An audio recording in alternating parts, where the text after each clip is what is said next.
বলেছি জুমার দিন মৃত্যু। বলুন তো ভাই, জুমার দিন আল্লাহ না চাইলে কি মৃত্যু আমাদের হবে? তার মানে জুমার দিন মরলে কবরের আযাব নাই, আর মরণ হবে কি আমাদের কোনো ঠিক নাই। 2 নম্বর আমি বলেছি শহীদ। আল্লাহ রাস্তায় যারা জীবন দেয় তাদের কি বলে? শহীদ। ওয়ালা তাকুলু লিমাই ইকতালু ফি সাবিলিল্লাহি আমওয়াত বাল আহইয়াউ ওয়ালাকিন লা তাশউরুন। দ্বিতীয় পারার দ্বিতীয় সূরা 11 নম্বর লাইনের 152 নম্বর আয়াত, সূরার নাম বাকারা। আমার আল্লাহ পাকের ঘোষণা, ওয়ালা তাকুলু লিমাই ইকতালু ফি সাবিলিল্লাহি আমওয়াত। আমার রাস্তায় মরেছে যারা, আমার রাস্তায় জীবন দিয়েছে যারা, আমার মানে আল্লাহর রাস্তা, আল্লাহ রাস্তায় যারা মারা গেছে, আল্লাহ রাস্তায় যারা জীবন দিয়েছে, আমার আল্লাহ বলছেন তোমরা তাদেরকে মৃত বলো না, তারা মরে না। বাল আহইয়া, বরং তারা জীবিত। তারা যে জীবিত, ওয়ালাকিন লা তাশউরুন, তারা যে জীবিত সে বিষয়ে তোমরা জানো না। তারা কারা? শহীদ। এখন একটা লোক, ধরুন আমি তৃণমূল করি, ইনি সিপিএম করে, 2 মিনিটের জন্য ধরে নিন। ভোটের সময় আমরা দুজনে এখন ভাই ভাই, কিন্তু ভোটের সময় ভাই থাকবো? আমি একটা বড় বোম বার করব, কিনবো, ইনি একটা বড় বন্দুক আনবে, উনি আমার দিকে তেড়ে আসবে, আমি ওনার দিকে তেড়ে যাব। উনি আমাকে মারতে এসছে, মারতে পারিনি, তবে আমি বোমটা ছাদের উপর থেকে ছুঁড়ে দিয়েছি, পড়েছে ঘাড়ে, উড়ে চলে গেছে। তাহলে ইনি কোথায় যাবে? জান্নাতে, তাই তো? শহীদ হবে না? বলে না, শহীদ তো। কি গো? শহীদ দিনের জন্য, ইসলামের জন্য, ধর্মের জন্য, কোরআনের জন্য, মাদ্রাসার জন্য, ইসলাম হেফাজতের জন্য, দিন হেফাজতের জন্য, জাতি হেফাজতের জন্য যদি কেউ জীবন দেয় সে হলো শহীদ। সুবহানাল্লাহ বলুন। দল করতে গিয়ে, বোম বাঁধতে গিয়ে মারা গেছে শহীদ, আল্লাহ হেফাজত করে, বলুন আমিন। তাহলে ইসলামের জন্য, দিনের জন্য এই মৃত্যুকে কি মৃত্যু বলা হয়? শহীদের মৃত্যু। তাদের সম্পর্কে আল্লাহ বলছে যে ওদেরকে তোমরা মরা বলো না, ওরা মরা না, ওরা জীবিত। আমি আল্লাহ ওদেরকে জীবিত রাখি, সেই সম্পর্কে তোমাদের কোনো নলেজ নাই। এবার 4 নম্বর পারা সূরা আল ইমরানের 11 নম্বর পৃষ্ঠা 6 নম্বর লাইনে আল্লাহ পাক বলছেন, কি বলছেন? ওয়ালা তাহসাবান্নাল্লাযীনা কুতিলু ফি সাবিলিল্লাহি আমওয়াতা বাল আহইয়াউন ইনদা রাব্বিহিম ইরযাকুন। আল্লাহ পাক বলছেন আমার রাস্তায় যারা জীবন দিয়েছে, যারা মারা গেছে, তাদেরকে তোমরা মৃত বলো না, তারা জীবিত। শুধু তারা জীবিত না, আমি আল্লাহ আমার পক্ষ থেকে তারা রুজি পায়। সুবহানাল্লাহ বলেন। রুজি বোঝেন? রুজি বোঝেন? রুজি মানে এই বিরিয়ানি হচ্ছে বড় বড় হাঁড়িতে ওই রুজি, তাই তো? কি গো? আল্লাহর পক্ষ থেকে রুজি পাবে। কবরে তাদেরকে জান্নাতের স্পেশাল খাবার, স্পেশাল আরামের ব্যবস্থা করবে, তারা হলো শহীদ। সুবহানাল্লাহ বলেন। আচ্ছা, আমরা যারা বসে আছি, cancer, typhoid, diarrhoea, brain cancer, blood cancer, brain tumour, heart attack, তারপরে বিভিন্ন রকমের যে রোগগুলো আছে, এইভাবে মরা ভালো না আল্লাহর রাস্তায়, দিনের রাস্তায় জীবন দিয়ে আল্লাহর কাছে বিনা হিসাবে জান্নাতে যাওয়া? কোনটা ভালো? কোনটা ভালো? আল্লাহ রাস্তায়, আল্লাহ রাস্তায় মরবো, শহীদ হব, এরকম নিয়ত মনে মনে কার কার আছে? একটু হাত তুলুন তো দেখি, সত্যিকারে দেখি, হাত তুলুন। এই কটা বুড়ো লোকের হাত আছে, জঞ্জালে বলবে না। আচ্ছা ঠিক আছে, দেখি কেমন শহীদ হবে। আমি পরে নিয়ে যাচ্ছি জায়গায়, কিরকম শহীদ হয় আমি নিয়ে যাচ্ছি ইনশাআল্লাহ। আল্লাহ যেন আপনাদের নিয়তগুলো কবুল করে, বলুন আমিন। তাহলে 5 শ্রেণীর ব্যক্তির কবরে আযাব নাই। প্রথম, জুমার দিনে মৃত্যু। 2 নম্বর হলো শহীদের মৃত্যু, আল্লাহ যেন শাহাদাতের মৃত্যু দান করে, আমিন বলেন। 3 নম্বর, ওই শ্রেণীর ব্যক্তির কবরে কোনো আযাব নাই, প্রশ্ন নাই। ওই কারা? 3 নম্বর হলো যারা ইসলামী রাষ্ট্রের পাহারাদার। সেটা আমাদের ভাগ্যে হবে না, যেহেতু আমরা একটা অন্য রাষ্ট্রে বাস করি। এটা হচ্ছে সেকুলার রাষ্ট্র এবং গণতান্ত্রিক রাষ্ট্র। আমাদের দেশ গণতান্ত্রিক দেশ, এসে সুযোগ নাই। 4 নম্বর হলো যারা পেটের অসহ্য যন্ত্রণায় সহ্য না করতে পেরে মারা যায়, তাদের কবরের আযাব মাফ। সুবহানাল্লাহ বলেন। সেটা হতে পারে, নাও হতে পারে, মেবি সম্ভবত হতে পারে, আবার নাও হতে পারে। তবে 5 নম্বর একটা সুযোগ আছে কবরের আযাব থেকে আমাদের বেঁচে থাকার। ওই সুযোগটা কি? সুযোগটা হলো রাত্রেবেলা যখন আমরা ঘুমোতে যাই, শুতে যাই বিছানায়, আমরা অনেকে ফোনে বিভিন্ন আজে বাজে অনুষ্ঠান, বিভিন্ন গান, বিভিন্ন অনুষ্ঠান দেখতে দেখতে ঘুমাই, আছে না নেই? অনেকে ফোনের নেটগুলো শেষ করার জন্য, এখন তো আর নেটের শেষ নাই, চার্জ শেষ হয়ে গেল, ফোন শেষ হয়ে গেল, শুধু বিভিন্ন সিরিয়াল, বিভিন্ন আজে বাজে রিলস ভিডিও, নারীদের বিভিন্ন হট ভিডিও, 18+ ভিডিও, এই দেখতে দেখতে সকাল হয়ে গেল। এরকম প্রচুর মুসলমান আছে না নেই? কিন্তু রাত্রেবেলা একটা আমল আছে, যে আমলটা যদি আমরা আজ থেকে শুরু করতে পারি, নারী হোক, পুরুষ হোক, ছাত্র হোক, শিক্ষক হোক, ধনী হোক, গরিব হোক, খালি ইমানদার হলে হবে। এই আমলটা যদি আমরা শুরু করতে পারি, আমাদের যদি মৃত্যু হয়, আমাদের মৃত্যুটা হবে কবরের আযাব থেকে সম্পূর্ণ বেঁচে যাওয়ার, কবরের প্রশ্নের উত্তর আমাদের দিতে হবে না। সকলে একবার জোরে সোরে বলুন সুবহানাল্লাহ। সে আমলটা বলবো ইনশাআল্লাহ, আর আমলও করবো ইনশাআল্লাহ। সেই আমলটি হলো, আপনি বাড়িতে গিয়ে কালকের সকালে পবিত্র কোরআন খুলবেন। পবিত্র কোরআন খুলে 29 নম্বর পারা, আরেকবার বলছি, কত নম্বর পারা? 29, 29 নম্বর পারার মধ্যে প্রথম ফার্স্ট যে সূরা, ফার্স্ট যে চ্যাপ্টারটা আছে, ওই সূরাটির নাম হলো সূরা মুলক। কি নাম বললাম? সূরা মুলক। এই সূরা মুলক আপনারা প্রতিদিন রাত্রে পড়বেন, ইনশাআল্লাহ কবরের আযাব থেকে আল্লাহ মুক্তি দান করবেন, বলুন সুবহানাল্লাহ। সূরা মুলকের মধ্যে 30টি বাক্য আছে। কটা বাক্য বললাম? 30টি। সূরা মুলকের প্রথমে কি আছে? তাবারাকাল্লাযী বিআদিহিল মুলকু ওয়া হুয়া আলা কুল্লি শাইইন কাদির আল্লাযী খালাকাল মাউতা ওয়াল হায়াতা লিয়াবলুয়াকুম আইয়ুকুম আহসানু আমালা ওয়া হুয়াল আজিজুল গফুর। এই সূরার মধ্যে 30টি বাক্য, 30টি আয়াত আছে। যে ব্যক্তি রাত্রেবেলা সূরা মুলক তেলাওয়াত করতে করতে ঘুমাবে, মরণের পরে যখন কবরে যাবে, কবরের আযাবের ফেরেশতারা আসলে সূরা মুলক তখন ওই ব্যক্তির সামনে দাঁড়িয়ে যাবে, গিয়ে বলবে, এই ব্যক্তির তোমরা শাস্তি মোটে দেবে না, তার সামনে কেউ আসবে না, কারণ রাত্রেবেলায় এই ব্যক্তি কোরআন না পড়ে কখনো ঘুমাতো না। কোরআন শুনতো, কোরআন পড়তো, পড়তে পড়তে যে ঘুমিয়ে গেছে, কোরআন পড়নেওয়ালা ব্যক্তির কবরের আযাব কখনো হবে না। টোনটা একটু বাড়িয়ে দিন তো হালকা। আচ্ছা, ব্যাটারি পাল্টা। মনে থাকবে কি বললাম ইনশাআল্লাহ? কবরের আযাব। কবরের আযাব থেকে বাঁচার একটা রাস্তা বলে দিলাম। এই আমলটা হবে, মনে থাকবে? খালি রাত্রেবেলা ঘুমানোর সময় সূরা মুলক পড়বেন ইনশাআল্লাহ। বলেন সূরা মুলক। এই সূরাটি কবরের আযাব থেকে বাঁচার জন্য যথেষ্ট।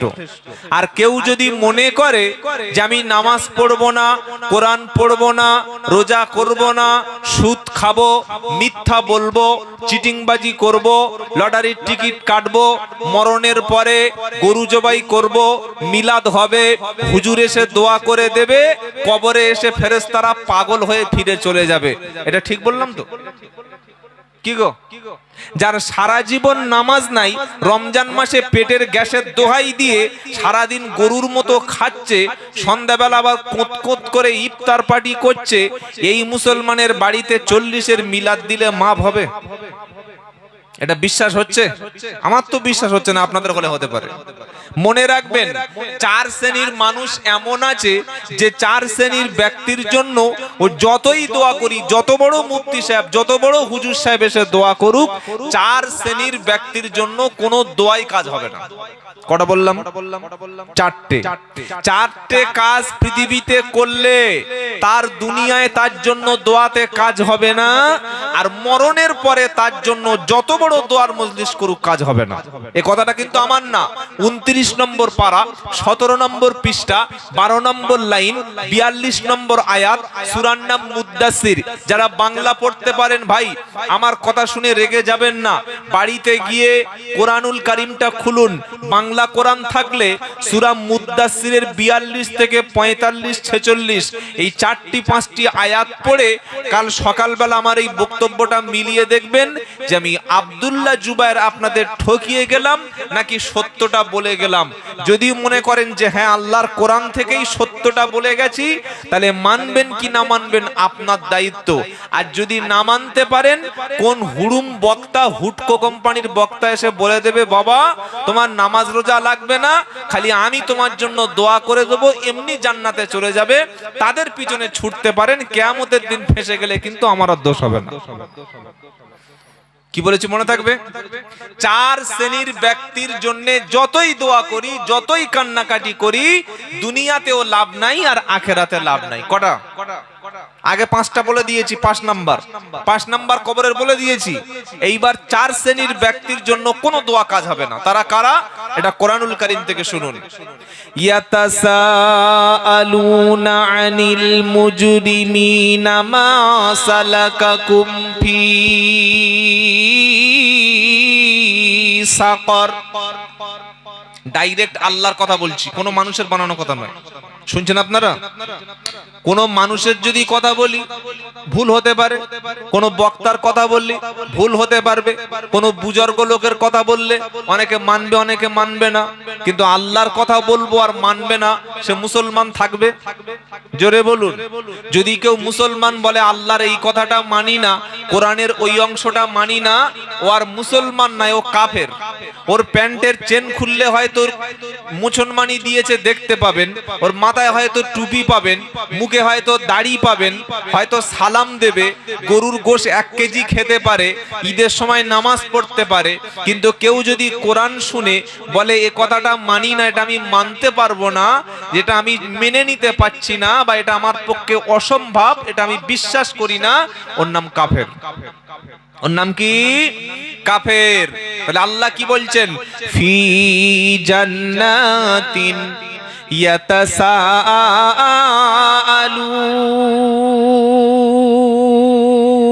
ইয়াতাসাআলুন আনিল মুজরিমিনা মা সালাকাকুম ফি সাকর ক্বালু লাম নাকু মিনাল মুসাল্লিন ওয়া লাম নাকু নুতঈমুল মিসকিন ওয়া কুন্না নাখুদু মা'আল খাইদিন ওয়া কুন্না নুকাদ্দিবু বিয়াউমিদ الدين حتى أتانا اليقين فما تنفعهم شفاعة الشافعين।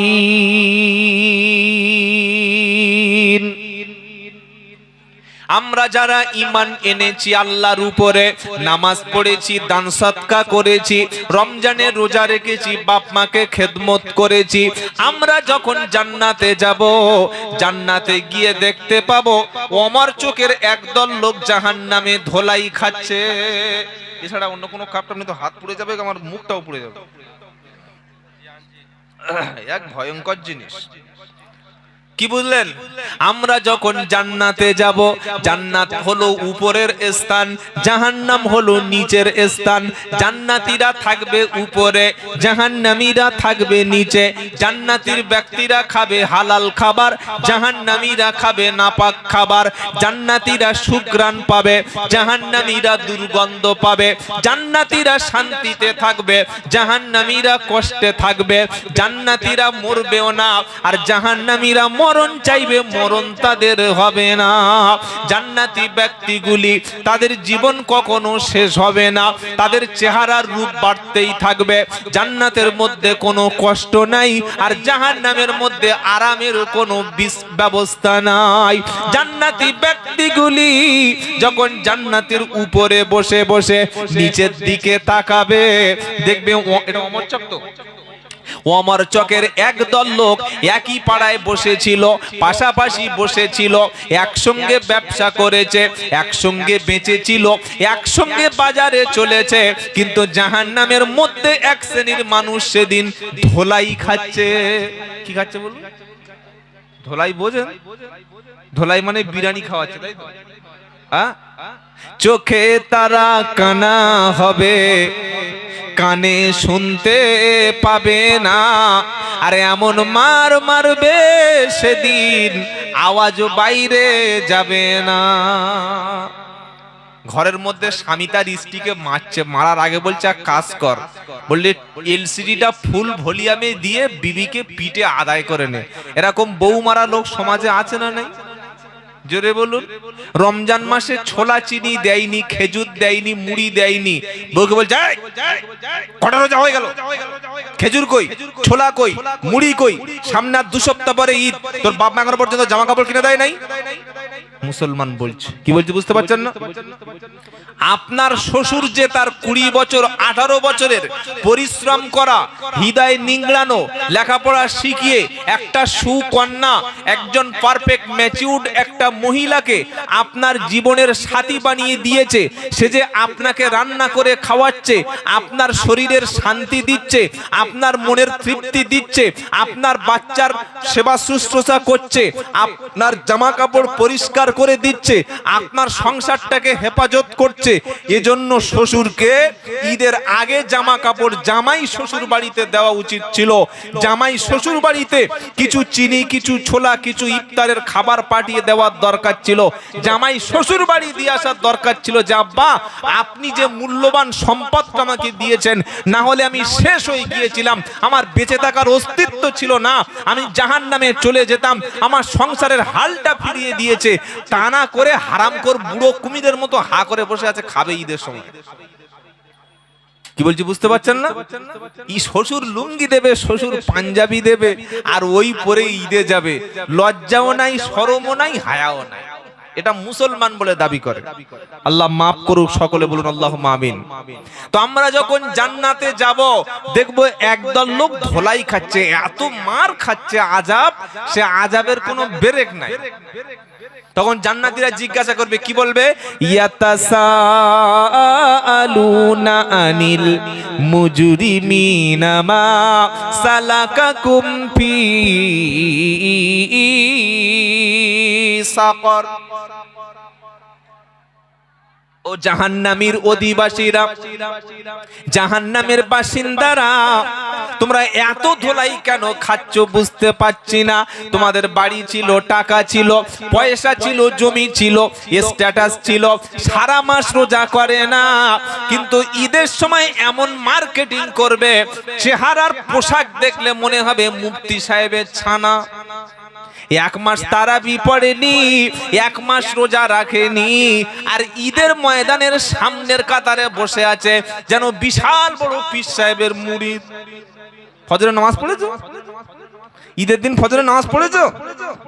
উঠতে পারিনি। যার ফজরের নামাজ নাই তার আবার ঈদের নামাজ কি রে ভাই? কি বলছি বুঝতে পারছেন না? দুদিকে চা, কোনটা খাবো? আলহামদুলিল্লাহ। আচ্ছা মাশাআল্লাহ, এই চেয়ারটা একটু সরিয়ে দিলে খুব ভালো হয়, ওটা রেখে খেতে পারি। মাশাআল্লাহ। যার ফজরের নামাজ নাই তার ঈদের নামাজ হবে তো? কথা বলে না, কি বুঝলেন? তো ঈদ কাদের জন্য? এক মাস তারাবি পড়েছে যে, এক মাস রোজা রেখেছে যে, এক মাস সাহারি করেছে যে, ইফতার করেছে যে, রাতের বেলা তাহাজ্জুদে কাঁদতে পেরেছে যে, ইফতার সামনে নিয়ে দোয়া করলে কবুল হয়, ওই সময় কেঁদে যে গুনাহ মাফ করে নিতে পেরেছে, তারাবির শেষে আল্লাহর কাছে হাত তুলে যে কাঁদতে পেরেছে, সাহারির আগে 2 রাকাত নামাজ পড়ে নিজের গুনাহগুলো মাফ করে নিয়েছে যে, তার জন্য ঈদের নামাজ। বেনামাজির জন্য, ফাসিক ব্যক্তির জন্য, বদকার ব্যক্তির জন্য ঈদের কোনো আনন্দ নাই। কথা মনে থাকবে ইনশাআল্লাহ। জান্নাতি ব্যক্তি তখন জাহান্নামীকে জিজ্ঞাসা করবে, ভাই টাকা ছিল, পয়সা ছিল, সম্পদ ছিল, কিন্তু জাহান্নামী কেন এলি কিছু বুঝতে পাচ্ছি না। এবার জাহান্নামী ব্যক্তি বলবে, রে ভাই জলসা দিয়েছিলাম, বাড়িতে মিলাদ হতো, বিশাল বড় হাফেজ সাহেব ডেকে, মৌলবি ডেকে এনে বাড়িতে বিশাল খানা হয়েছিল, মরণের পরে 40 আর মিলাদ করেছিলাম, বিশাল বড় বড় লেকচার দিতাম, ভাষণবাজি করতাম, কিন্তু 4টে কারণে জাহান্নামে আসতে হলো। কটা বলুন? 4টে। তা বললে কি কি কারণ একটু বল। সেদিন জাহান্নামীরা কি কি কারণ বলবে, আগে থেকে আল্লাহ দুনিয়ার সমস্ত বান্দাদেরকে সাবধান করে রেখেছে। 1 নম্বর কথা সেদিন জাহান্নামীরা বলবে, কলু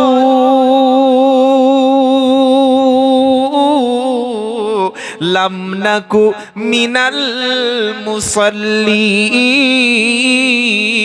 জাহান্নামীরা প্রথম কথা বলবে, টাকা ছিল, পয়সা ছিল, জলসা ছিল, মিলাদ ছিল, সব সম্পদ আমাদের ছিল, জমি জায়গার অভাব ছিল না, খাওয়ার পরার কোনো অভাব ছিল না, স্ট্যাটাস মেনটেন করেছিলাম, কোনো সমস্যা হতো না, কিন্তু আজান হলে ঠিক মতো নামাজে আমরা ছিলাম না।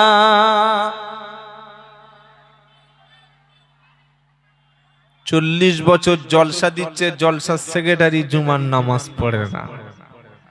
কাজ হবে তো? বাবাজিরা, আল্লাহ ভাইরা ভেবে দেখবেন। আর বিরিয়ানি তো প্রায় সব হয়ে এসছে, আমি হাঁড়িগুলো দেখে এসেছি আসার সময়। যখন বিরিয়ানি বিতরণ হবে, আখেরি মোনাজাত হবে, সবাই কাঁদবে না? কাঁদবে না?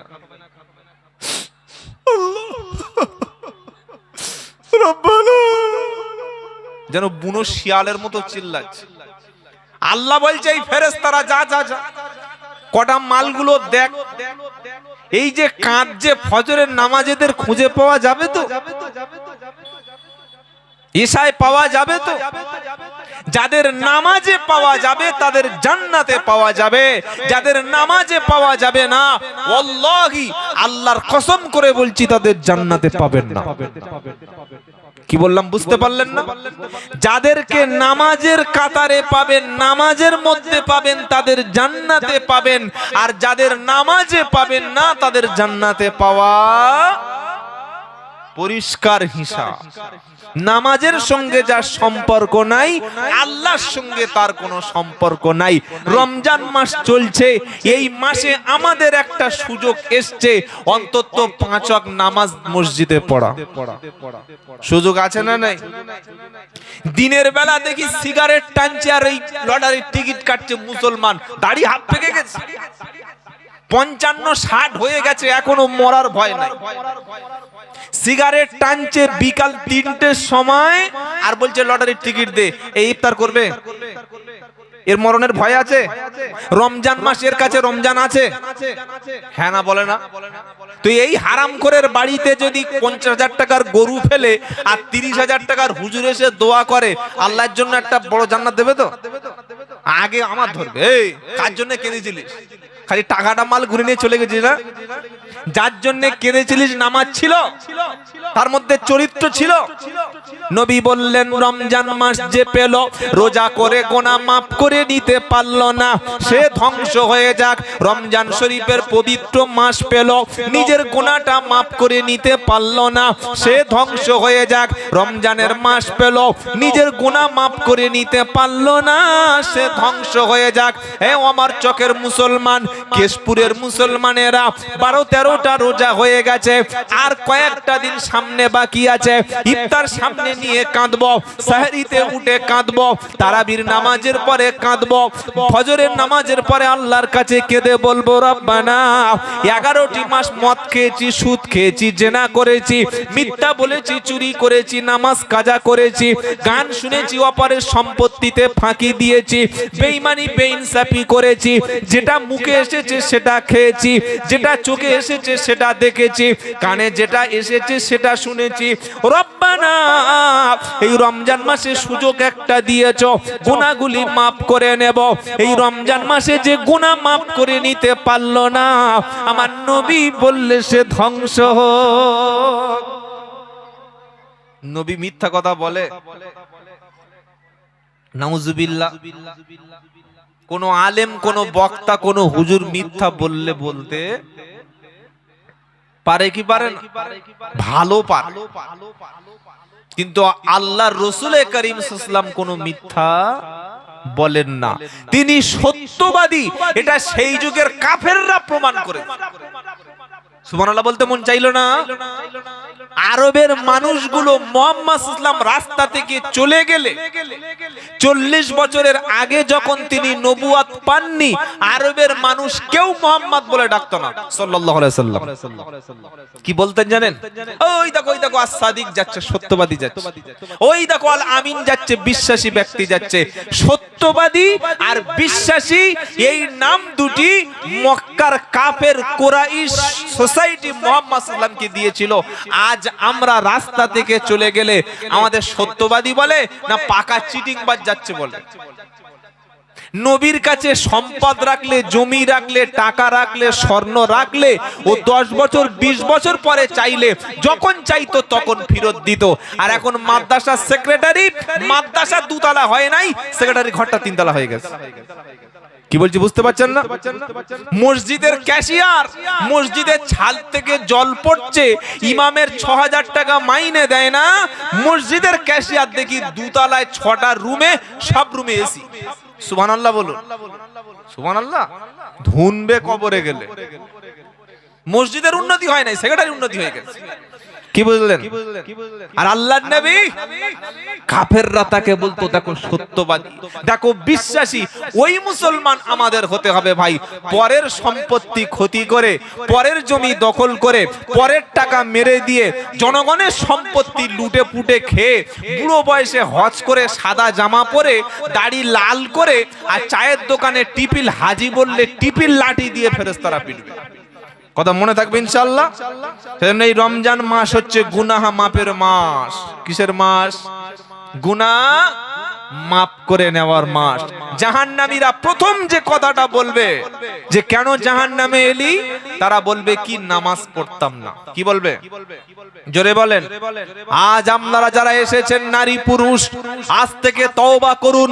মৃত্যু পর্যন্ত যতদিন আমার কাছে মালাকুল মউত না আসবে, জোহরে ফজরে 2 রাকাত, জোহরে 4 রাকাত, আসরে 4 রাকাত, মাগরিবে 3 রাকাত, ইশায় 4 রাকাত, এই 17 রাকাত ফরজ নামাজ জীবনে কখনো ছাড়বো না। সকলে বলুন ইনশাআল্লাহ। বলুন ইনশাআল্লাহ।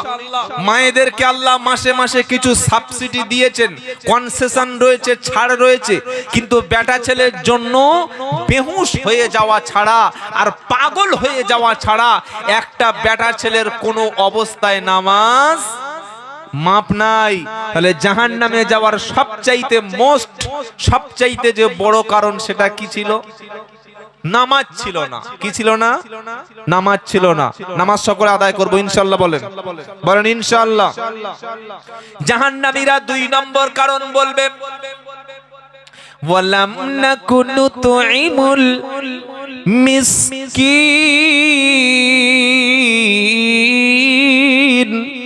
জাহান্নামীরা বলবে আমরা দুনিয়াতে মিসকিনদেরকে খাদ্য খেতে দিতাম না।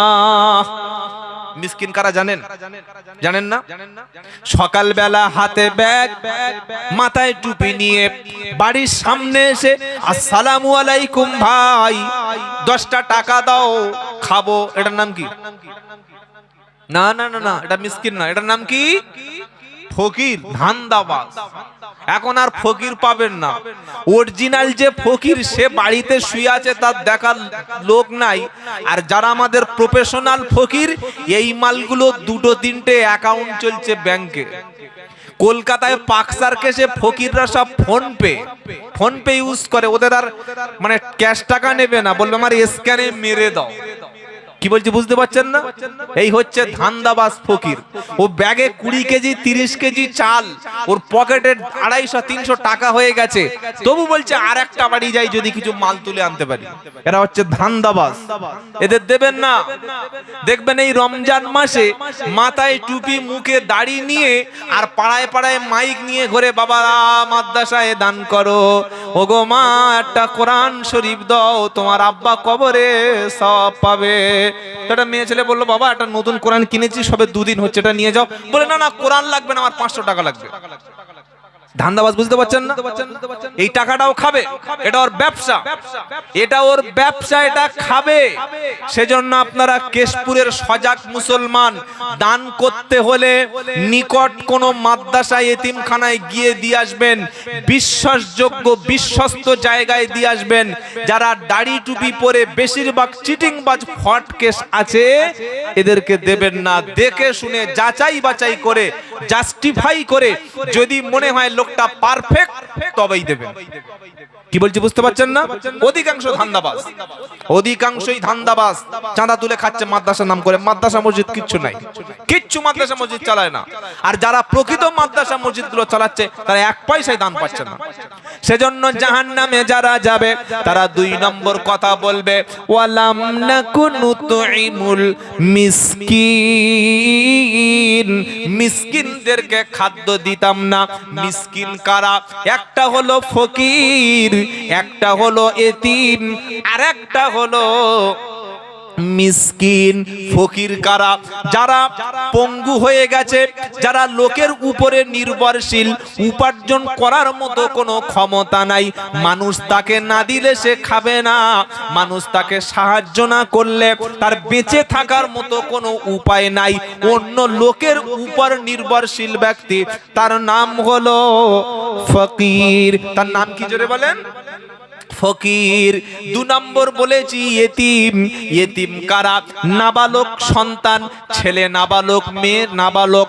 বাপ যদি মারা যায় আর নাবালকের সম্পত্তি বলতে কিছু নাই, অন্য লোকের বাড়িতে থাকে, অন্য লোকের দেওয়া টাকায় সে তার পেট চলে, এই ব্যক্তিটার নাম হলো এতিম।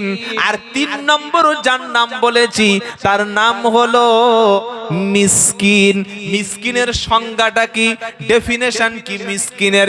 মিসকিন হলো সেই ব্যক্তি, যে ব্যক্তি প্রচন্ড অভাবী, প্রচন্ড দরিদ্র, প্রচন্ড গরিব, প্রচন্ড ক্ষুধার্ত, ইনকাম করার মতো কোনো শরীরে ক্ষমতা তার নাই, অথচ লজ্জায় মানুষের কাছে চাইতে পারে না, লজ্জায় মানুষের কাছে বলতে পারে না।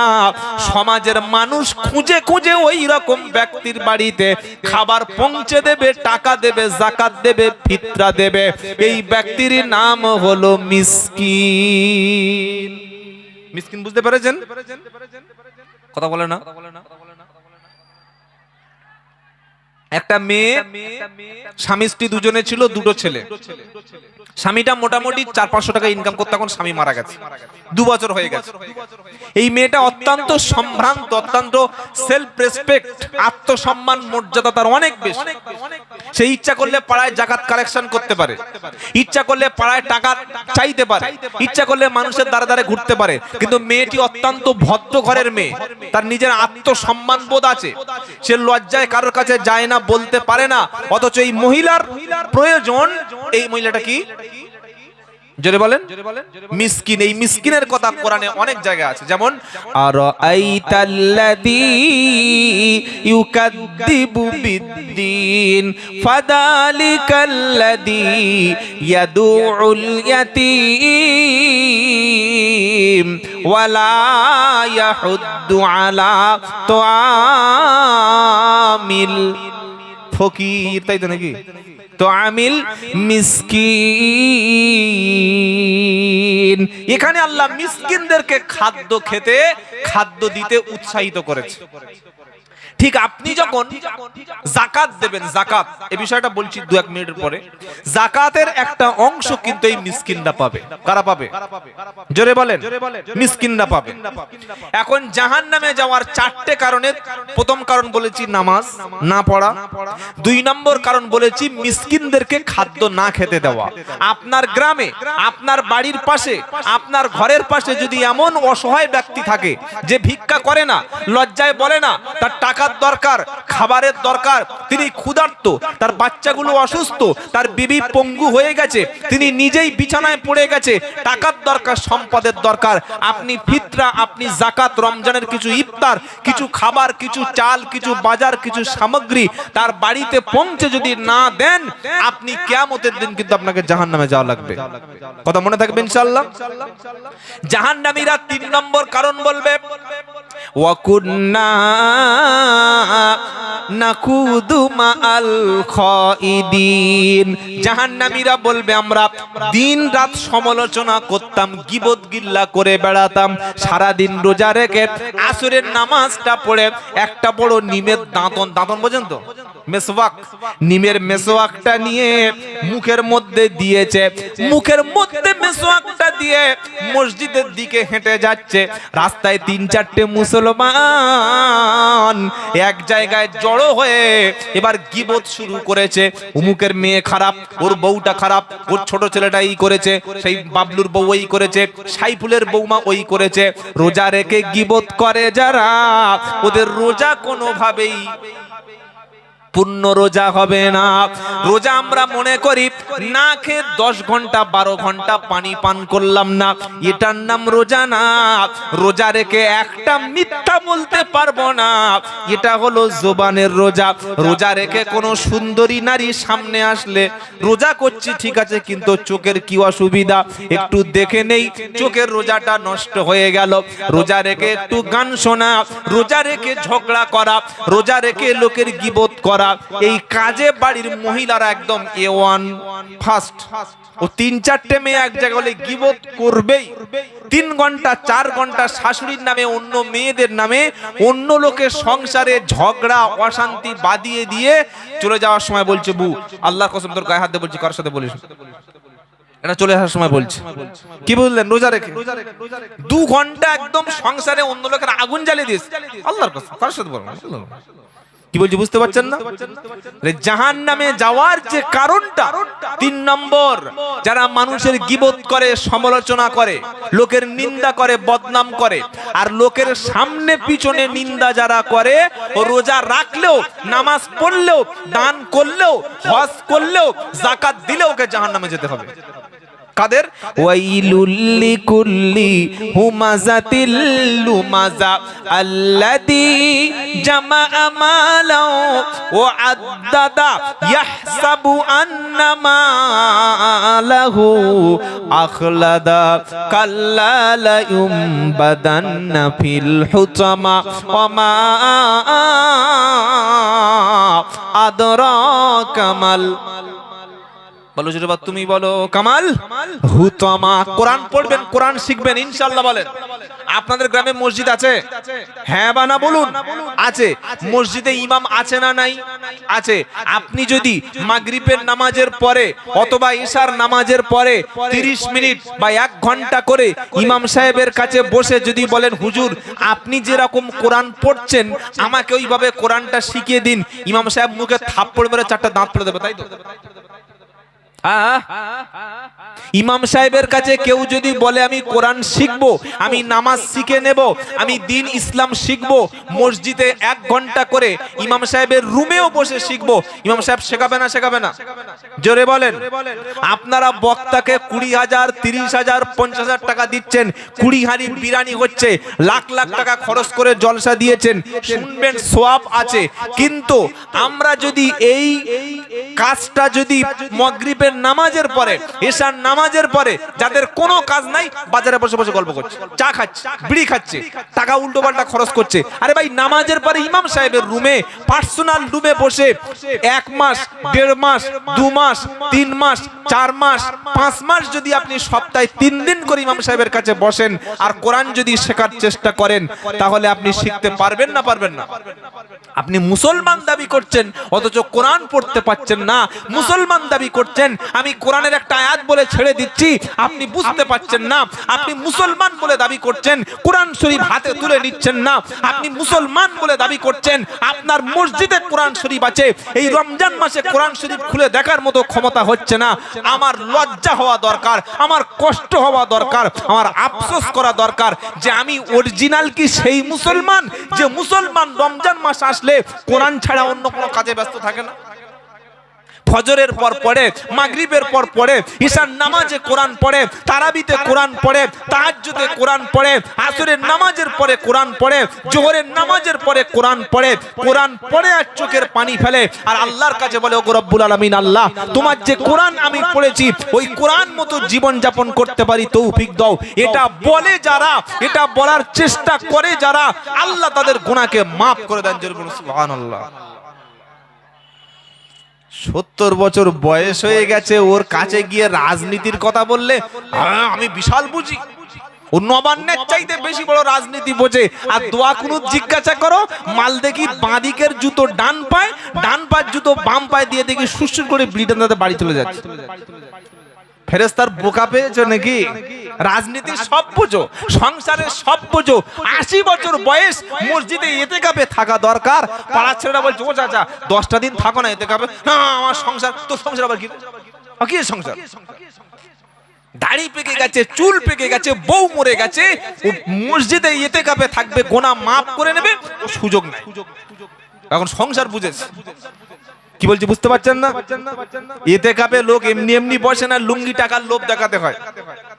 কি গো, রমজানের শেষ 10 দিন যখন আসতো, আল্লাহর নবী সাল্লাল্লাহু তাআলা আলাইহি ওয়াসাল্লাম তিনি বলেছেন, বছরের মধ্যে একটা রাত আছে যে রাতের একটা রাতের এত বেশি গুরুত্ব, এত বেশি লম্বা ইবাদত, এত বেশি মর্যাদা, কোন উম্মতে মুহাম্মাদি যদি একটা রাত যদি জাগতে পারে, একটা রাত যদি আল্লাহর কাছে কেঁদে নামাজ পড়তে পারে, গুনাহ মাফ করে দিতে পারে, 1000 মাস অপেক্ষা একটা রাতের ইবাদতের গুরুত্ব আল্লাহর কাছে বেশি। ওটা কোন রাত? ছয় বরাতের রাত, হালুয়া রুটির রাত, তাই তো? হালুয়া রুটি খান নাই আপনার ছয় বরাতে? খেয়েছেন তো? হ্যাঁ, হালুয়া রুটি খাবেন। নামাজ পড়ার দরকার নাই, কোরআন পড়ার দরকার নাই, দান সদকার দরকার নাই, হালুয়া রুটি খাবেন আর পারলে নিজের বাপের কবরে দুটো বোম মেরে আসবেন। এই দেখো হাসছে। যে লোক রাত্রে বেলা অন্য লোকের কবরের কাছে বোম ফাটায়, তো ও তো নিজের বাপের কবরে বোম মারবে। কি বলছি বুঝতে পারছেন না?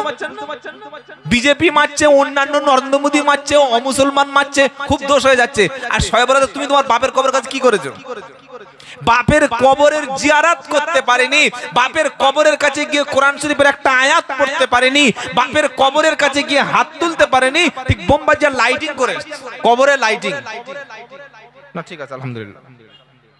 বাপের কবরে কি করেছে? তার মানে ফেরেশতাদের বলছে, ও ফেরেশতা দেখবি, আমার বাপটা কবরে কি করে উপরে কি লাইটিং করেছে দেখেছিস? উপরে যত লাইট দাও না কেন, বাপের জন্য যতক্ষণ তোমার চোখে জল পড়ছে না, বাপের কবরের ভিতরে কোনো আলো হবে না। আর সন্তান ছেলে হোক মেয়ে হোক, ও মাতাল হোক, জেনাখোর হোক, দাড়ি চাচা হোক, হাফ প্যান্ট হোক আর জিন্সের ফাটা প্যান্ট হোক, যদি তওবা করে আল্লাহর কাছে কেঁদে চোখের পানি ফেলে বাপের কবরের সামনে দাঁড়িয়ে খালি একটাই দোয়া পড়ে, কেশপুরের মুসলমান দোয়াটা মুখস্থ করে যাও। কি দোয়া বলুন সকলে? রব্বির হামহুমা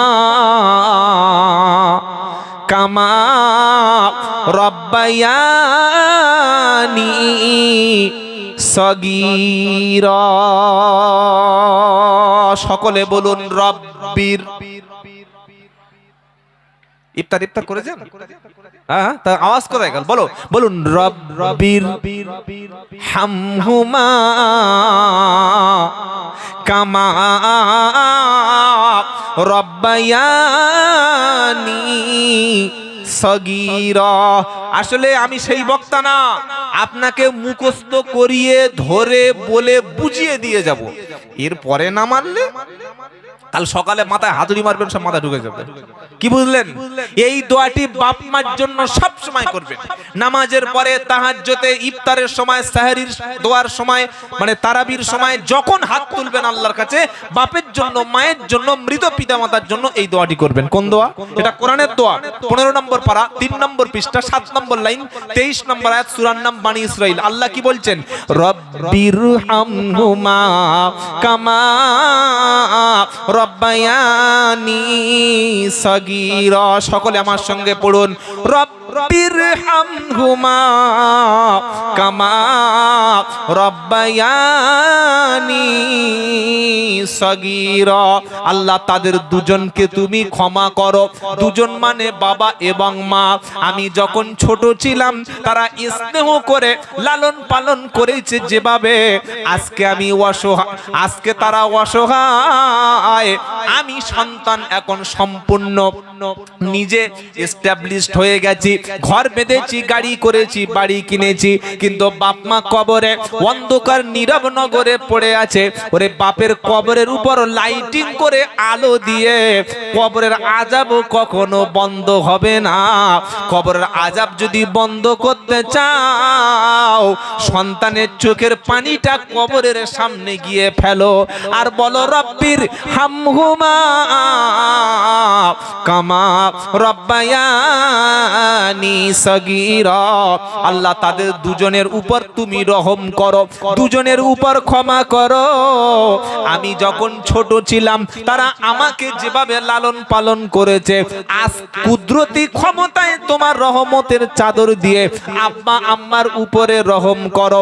সন্তান যখন বাপের জন্য কাঁদবে, সন্তানের কান্নার ওসিলায় আমার আল্লাহ বাপের কবরের আযাব বন্ধ করে দেবে। আর যদি বলে না ছেলের কাঁদার সময় নাই, মেয়ের কাঁদার সময় নাই, 30,000 টাকার হুজুর আনবো, বাপের একটা বড় 40 মিলাদ হবে, বিশাল বড় খানা হবে, হুজুর বলবে রব্বানা যালামনা, ফেরেশতা বলবে হুজুর চিল্লাস না, 30,000 টাকার জন্য আর কত চিল্লাবি? যার বাপ মা মরে গেছে সে কেন চোখের পানি ফেলে না? ও কেন কাঁদে না? ও কেন হাত তোলে না?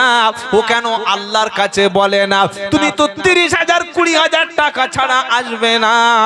আমি আল্লাহ চেয়েছি ছেলের কান্না, মেয়ের কান্না। জোরে বলো। এই সত্যটা কিন্তু টপ করে কেউ বলবে, বললে 20 কথা মনে থাকবে ইনশাআল্লাহ। এই বাবাজিরা, বাপের জন্য মায়ের জন্য সব সময় চোখের পানি ফেলে কাঁদবেন, কবর আযাব মাফ করে দেবে কে? আল্লাহ। বলুন সুবহানাল্লাহ। যে রাত আমাদের সামনে আসছে, রোজা 20টা থেকে 30টার মধ্যে ওই একটাই রাত পাওয়া যাবে, রাতটির নাম হলো লাইলাতুল কদর। সুবহানাল্লাহ বলেন। জীবনে তো অনেক রাত আমরা খবর নিয়েছি, 31st নাইট, পয়লা জানুয়ারি, তারপরে পয়লা বৈশাখ, অনেক রাত, 25শে ডিসেম্বর, বিভিন্ন দিন বিভিন্ন রাত আমাদের কাছে স্মরণীয়।